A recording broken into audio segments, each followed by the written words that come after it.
Hello, my name is Lucien Avramov.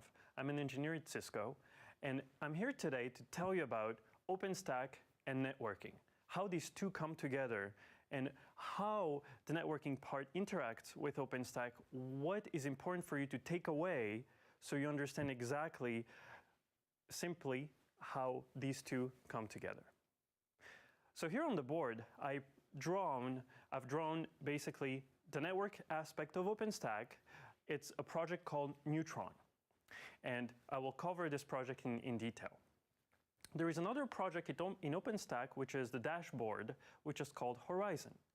And this dashboard will provide you a user interface where you can configure the network. And by configuring the network, you're basically interacting with Neutron. So you have two options, and this is all API driven on the OpenStack side.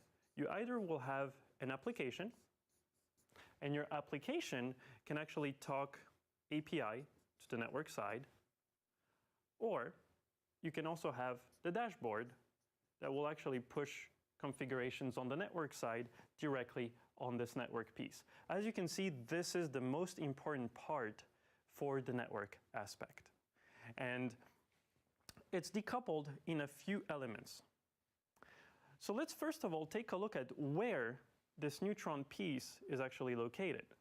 And here I have a two-tier topology, spine and leaf. This is the physical hardware network. And I have a server, which I'm calling an OpenStack controller. On this node, I will have Neutron running, the Neutron project. I have other compute nodes, which I called server 1, 2, and 3, which will basically be hosting virtual machines. So the OpenStack controller is where Neutron is residing. And what Neutron does, first of all, is two unfolds. One is the capability to configure the network element, the physical network. That's one piece of capability. The second one, which is also very important, is the virtual machines and their connectivity to a virtual switch, which will be hosted on each hypervisor or compute node. So there's two legs to Neutron. One, the capability to configure the physical network. Two, the capability to configure the hypervisors. So how does it entail? There is a ML2, basically, function, which is made to provide a layer 2 capability. And the idea of this plugin here is to provide a baseline where basically different components can plug in without having to rewrite the same code over and over again.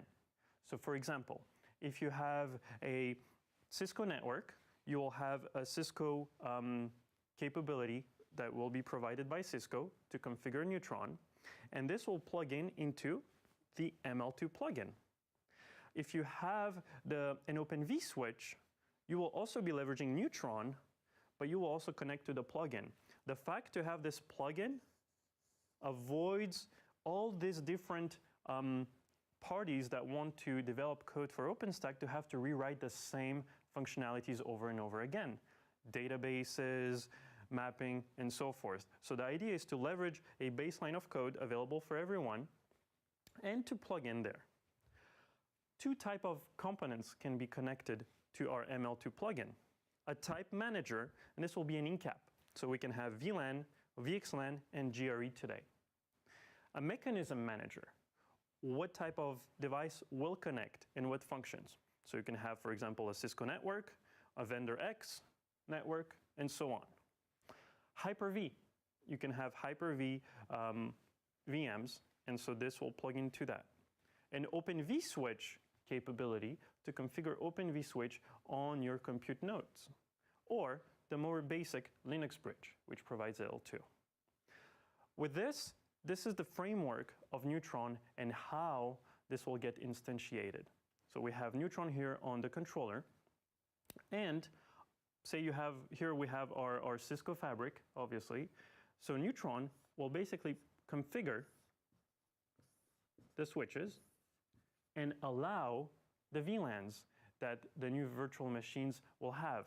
So we have new virtual machines using VLAN, say 101, 102, 103. Neutron will go and actually through this Cisco plugin in ML2 configure the switches with the VLAN 101, 102, 103.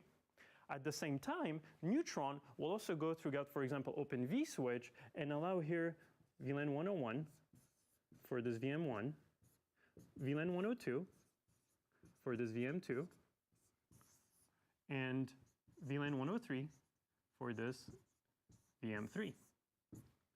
And this is how this comes all together.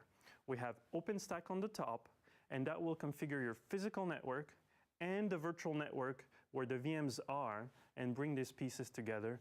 And the idea is to offer a platform foundation so any element, vendors, and so on can plug to it. Thank you for watching.